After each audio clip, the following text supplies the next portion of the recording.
আজকে আপনাদের কাছে নিয়ে একটা গাছ দেখাচ্ছি। এটা হচ্ছে পেয়ারা গাছ। পেয়ারা গাছ বলতে এটা হচ্ছে থাই পেয়ারা গাছ। তো এই গাছটা যখন আমি নার্সারি থেকে নিয়ে এসেছিলাম, ছোট্ট একটা ডাল ছিল একটা। তো আনার পর এইটাকে আমি দেখুন একটা বড় একটা, যেহেতু পেয়ারা গাছ হচ্ছে পার্মানেন্ট প্ল্যান্ট, সেই জন্য আমি প্রথম থেকেই কী করেছি, একটা টবটাকে খুব একটা বড় 14 ইঞ্চি একটা টব নিয়েছি। এবং টব নেওয়ার পর আমি কিন্তু পরিমাণ মতো সার, পরিমাণ মতো মানে বেশিও দিইনি কমও দিইনি, সেই পরিমাণ মতো সার দিয়ে যখন গাছটা আমি লাগিয়েছি, তো কয়েক মাসের মধ্যে দেখুন গাছটা কত সুন্দর গ্রোথ নিয়ে গাছটা দেখুন হয়েছে, দেখুন কত সুন্দর গ্রোথ হয়েছে। তো যেহেতু কলমের এটা গাছ, আমার এই গাছটাতে এবছর কিন্তু প্রচুর পরিমাণে কিন্তু ফুল এসেছিলো এবং কিন্তু পেয়ারা ধরেছিল।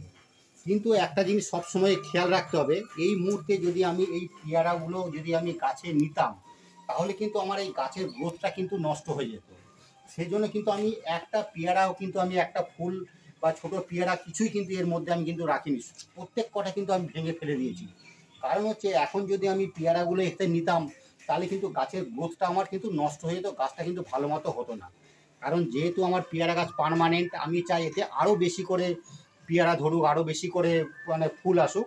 সেই জন্য কিন্তু প্রথম থেকে কিন্তু একটা বছর দুটো বছর কিন্তু আপনাকে মানে ফুল কিন্তু কোনোরকম কিন্তু লোভ করা যাবে না, বেশি ফুল ফল কিন্তু নেওয়া যাবে না। আপনাকে কিন্তু দুটো তিনটে বছর গাছটাকে কিন্তু একটুখানি মানে ছড়াবার একটু সুযোগ দিতে হবে। তো এইটা যদি আপনি করেন, আপনি কিন্তু সারা জীবনের জন্য মানে যত বছর গাছটা আমি যত্ন রাখতে পারি, তত বছর কিন্তু আপনি প্রচুর পরিমাণে কিন্তু ফল পাবেন। তো সেই জন্য কিন্তু এইটা।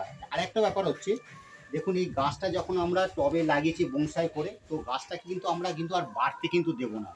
গাছটাকে আমরা ছোট করে রাখবো এবং ছোট করে ঝোপালো করে রাখবো, তাহলে কিন্তু এতে আমরা কিন্তু প্রচুর পরিমাণে কিন্তু আমরা এখানে ফলগুলো কিন্তু পাবো। সেগুলো করতে হলে এখন হচ্ছে তার সঠিক সময় হচ্ছে এই গাছগুলোকে কাটিং করা। তো কাটিংগুলো করতে গেলে আমাদের কিছু কিছু জিনিস কিন্তু খেয়াল রাখতে হবে, যে সেখানে যা খুশি ডাল আমরা যেখান থেকে পারবো কেটে দেবো, এটা কিন্তু করলে হবে না। আপনি যখন এই ডালগুলো যখন কাটবেন, তখন দেখবেন গাছগুলো কতটাই, যখন এই যে দেখেছেন গাছগুলো পুরো ডালটা পুরনো হয়ে যাচ্ছে, এইরকম দেখে দেখে কিন্তু আপনাকে কাটতে হবে। আপনি এই যে কচি ডাল থেকে আপনি যে ডগটা এখান থেকে যদি কেটে দেন, তাহলে কী হবে, গাছটা গ্রোথ হবে না, দেখবেন আস্তে আস্তে গাছগুলো কিন্তু শুকিয়ে যেতে পারে। তো সেই হিসাবে আপনাকে দেখে দেখে দেখতে হবে গাছটার ডালটা কোথায় পুরনো হয়েছে, গাছের ডালটা সেখানেই কিন্তু আমরা কিন্তু কাটবো। এবং কাটিং যখন করব, তখন আমরা কিন্তু একটা শেপের মধ্যে রেখে গাছটা কাটবো। তাহলে কি হবে, যখন গাছটা দেখবেন পুরো একটা সুন্দর শেপের মধ্যে আসবে, ফল হবে, কিন্তু দেখতেও কিন্তু খুব সুন্দর লাগবে। তাহলে দেখুন আপনি কি একটা জিনিস আপনাকে দেখাই, দেখুন এই ডালটা আমি 1 মাস আগে একটুখানি দেখুন কেটেছিলাম, 1 মাস আগে। দেখুন একটা কাটার পর দেখুন পাশ থেকে কীরকম কত সুন্দর সুন্দর দেখুন ডগ বেরোচ্ছে, দেখুন গাছটা বেরোচ্ছে। আমি কিন্তু একসঙ্গেই কিন্তু সব গাছ কিন্তু ডাল একবারে কিন্তু কাটবো না, স্টেপ বাই স্টেপ কিন্তু কাটবো, তাহলে কিন্তু আমার গাছের গ্রোথটা কিন্তু নষ্ট হবে না কিন্তু। তো যেহেতু এটা কেটেছি, এখন কি করব, আমি দেখুন এই যে গাছটা ডালটা রয়েছে, এই ডালটা যেহেতু বেশি মানে ডালটা পুরনো হয়ে গেছে, তো এই ডালটা কিন্তু আমি কাটবো। তো এখানটা কাটতে গেলে দেখুন, এখানে দেখুন এই যে ধূসর রঙের হয়ে যাওয়ার পর এখান থেকে সবুজ মতো এখানটা হয়েছে। তো গাছটা আমি কিন্তু ঠিক এইখানটা থেকে আমি ডালটা দেখুন, আমি এখানটা এটা কেটে দিলাম, দেখুন এই কচি ডালটা কিন্তু এখান থেকে কেটে দিলাম। আর পাতার উপর থেকে অন্তত মিনিমাম 1 ইঞ্চি ডালটা রেখে কাটবেন, তাহলে কিন্তু এই পাতার পাশে যে গাছগুলো ডালগুলো কিন্তু সুন্দরভাবে কিন্তু বেরোতে থাকবে। তো এইটা আমার কাটা হলো। তো কাটার পর দেখুন এই একটা ডাল রয়েছে, এটাও কিন্তু অনেক পুরনো কিন্তু ডালটা হয়ে গেছে।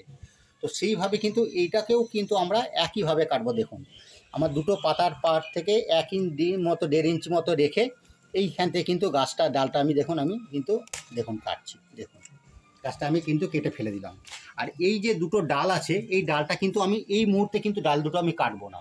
এগুলো কিন্তু যখন দেখবো এখান থেকে নতুন আবার ডাল বেরিয়ে গেছে, তখন এই ডালগুলো আবার বেরোতে বেরোতে এই ডালগুলো একটু পুরনো হয়ে যাবে, তখন কিন্তু আবার এই ডালগুলো কিন্তু কাটবো। তো এইভাবে যদি আমরা কাটিং করে রাখুন, গাছটা দেখবেন একটা সুন্দর একটা শেপের মধ্যে সুন্দর গাছটা থাকবে। আর গাছটা প্রচুর ঝাড় হয়ে যাবে। 2 বছর এইভাবে আমি কাটিং করার পর 3য় বছর থেকে কিন্তু গাছটাতে আমি কিন্তু ফল নেবো, তাহলে আমি কিন্তু প্রচুর ফল থাকবে, ফলগুলো কিন্তু খুব ভালো হবে।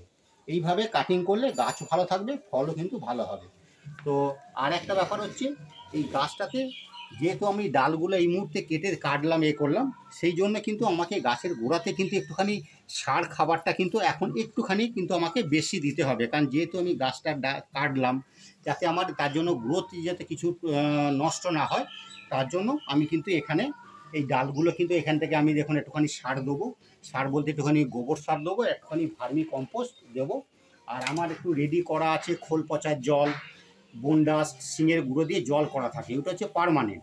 ওইটা কিন্তু 1 মাস ছাড়া ছাড়া এই গাছের গোড়ায় কিন্তু দেবো। এইভাবে কিন্তু গাছে যদি আমরা পেয়ারা গাছের যত্ন করি, গাছ কিন্তু খুব সুন্দর হবে, ঝোপাল হবে এবং প্রচুর পরিমাণে কিন্তু এখানে কিন্তু ফল পাওয়া যাবে।